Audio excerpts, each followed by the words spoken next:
Good day and God bless you. Welcome to the Bible reading in chronological order. Just such a privilege to have you with us. I'm so grateful that you took time to watch this video today and join us in the Bible reading.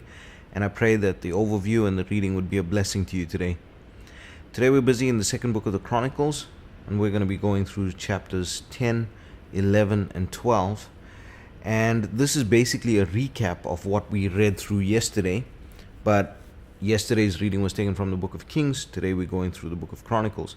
Now this is the history of the revolt of the 10 northern tribes of Israel against Rehoboam and Judah after he rejected the counsel of the old men who stood before Solomon his father and heeded to the young men who gave him very poor advice.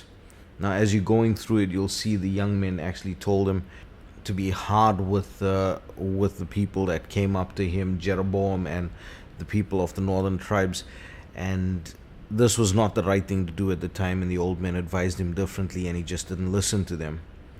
Now, notice importantly that the idolatry and the setting up of the high places in the northern kingdom is not focused on in the same way in the book of Chronicles as it is in the book of Kings. The book of Kings was a history of the Israelite kings to Israel. The book of Chronicles was something that was passed around through other generations as well. It was the encyclopedia of what was going on in Israel as opposed to the history of Israel to the Israelites. Now when you look at it in that light, you'll understand why the history of Jeroboam is not laid out the way it is in the book of Kings and what happened there in the northern kingdom at that time. It is spoken about, but not in as great detail. Just a reminder as well, something that I did not mention yesterday and might have been a little confusing. We were dealing with 11 tribes, but remember that Levi did not have a tribe or land. They lived in and amongst the other tribes. That's why it's the 10 northern tribes, and then Judah as a single tribe, the Levites living in and amongst all the other tribes. So then we get to chapter 11, and here we see that Rehoboam, raising up an army of 180,000 men to war against Jeroboam and those that have seceded, is actually forbidden by Shemaiah, the man of God. Thus Rehoboam, instead of going up to war against them, he builds cities of defense in Judah, and these are listed in this chapter. If you look at it, you'll also see that Bethlehem there is raised up as a city of defense within there. I just thought it was quite interesting, and I thought I'd add it in there. Also because of the idolatry of Jeroboam and him casting out the Levites from their duties, the Levites actually moved down into Judah. And not the Levites only, but all from every tribe that sought to serve the living God of Israel. And for 3 years, Judah walked in the way of the Lord after the manner of David. Then we read of Rehoboam's wives and his children, and then we get to chapter 12, and Rehoboam, who after 3 years of walking in the ways of the Lord and governing Judah well, he forsakes the Lord. Thus the Lord punished him by raising up Shishak the king of Egypt against him. But when Rehoboam and the princes of Judah humbled themselves before the Lord showed them mercy, and they were not utterly destroyed. But Rehoboam, even though he humbled himself at times during his 17-year reign, he did not seek the Lord, and therefore tended toward evil. And so he dies, and then his son Abijah reigns in his stead. And that's where we're going to leave it today. I pray that the Lord would bless you and keep you. May his face shine upon you. May he give you peace. God bless you as you enjoy the reading of the word today. Chapter 10. And Rehoboam went to Shechem, for to Shechem were all Israel come to make him king. And it came to pass, when Jeroboam the son of Nebat, who was in Egypt, whither he had fled from the presence of Solomon the king, heard it, that Jeroboam returned out of Egypt. And they sent and called him. So Jeroboam and all Israel came and spake to Rehoboam, saying, Thy father made our yoke grievous. Now therefore ease thou somewhat the grievous servitude of thy father, and his heavy yoke that he put upon us. And we will serve thee. And he said unto them, Come again unto me after 3 days. And the people departed. And King Rehoboam took counsel with the old men that had stood before Solomon his father while he yet lived, saying, What counsel give ye me to return answer to this people? And they spake unto him, saying, If thou be kind to this people, and please them, and speak good words to them, they will be thy servants forever.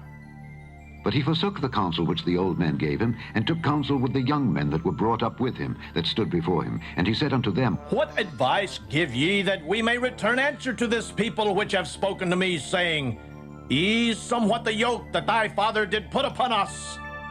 And the young men that were brought up with him spake unto him, saying, Thus shalt thou answer the people that spake unto thee, saying, Thy father made our yoke heavy, but make thou it somewhat lighter for us.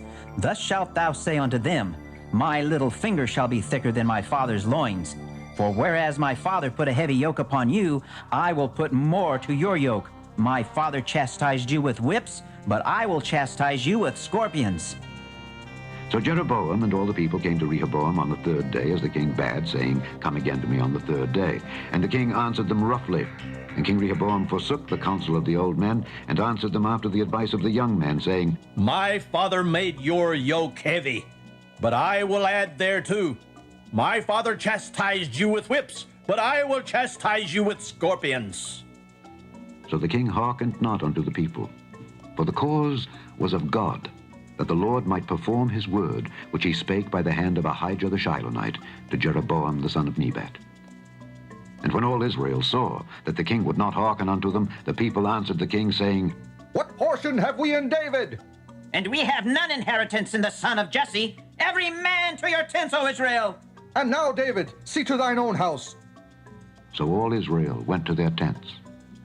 But as for the children of Israel that dwelt in the cities of Judah, Rehoboam reigned over them. Then King Rehoboam sent Hadoram that was over the tribute, and the children of Israel stoned him with stones that he died. But King Rehoboam made speed to get him up to his chariot to flee to Jerusalem. And Israel rebelled against the house of David unto this day. Chapter 11.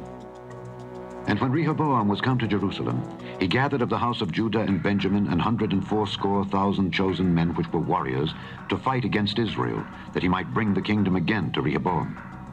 But the word of the Lord came to Shemaiah the man of God, saying, Speak unto Rehoboam the son of Solomon king of Judah, and to all Israel in Judah and Benjamin, saying, Thus saith the Lord, Ye shall not go up, nor fight against your brethren.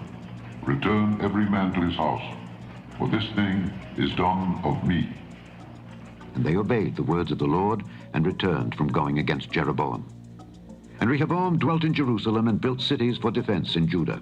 He built even Bethlehem, and Etam, and Tekoa, and Bethzur, and Shoko, and Adullam, and Gath, and Marisha, and Ziph, and Adoraim, and Lachish, and Azekah, and Zorah, and Aijalon, and Hebron, which are in Judah and in Benjamin, fenced cities. And he fortified the strongholds, and put captains in them, and store of victual, and of oil, and wine. And in every several city he put shields and spears, and made them exceeding strong, having Judah and Benjamin on his side. And the priests and the Levites that were in all Israel resorted to him out of all their coasts. For the Levites left their suburbs and their possession, and came to Judah and Jerusalem. For Jeroboam and his sons had cast them off from executing the priest's office unto the Lord. And he ordained him priests for the high places, and for the devils, and for the calves which he had made.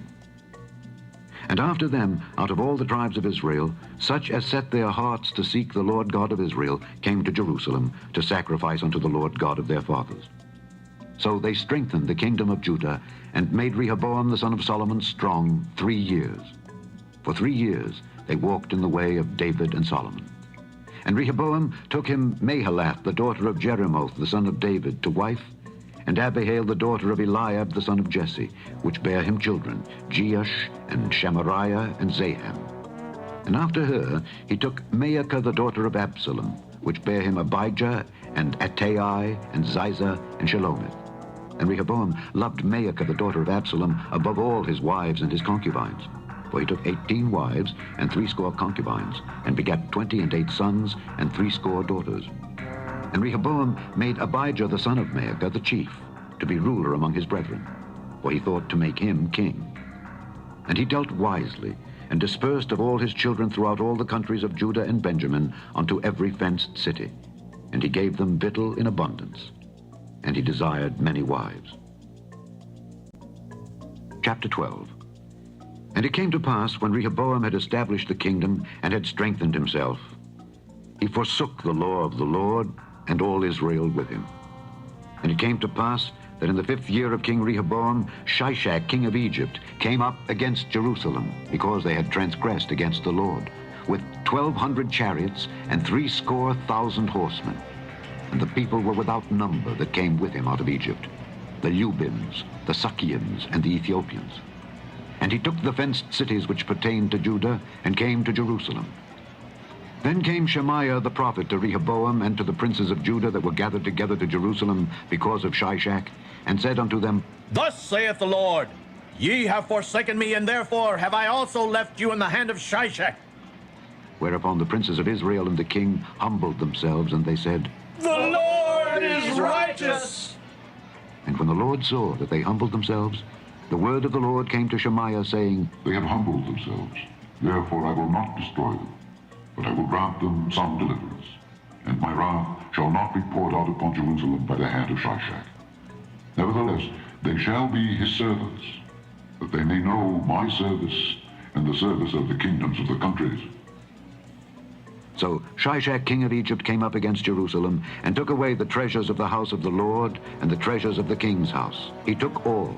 He carried away also the shields of gold which Solomon had made. Instead of which King Rehoboam made shields of brass, and committed them to the hands of the chief of the guard that kept the entrance of the king's house.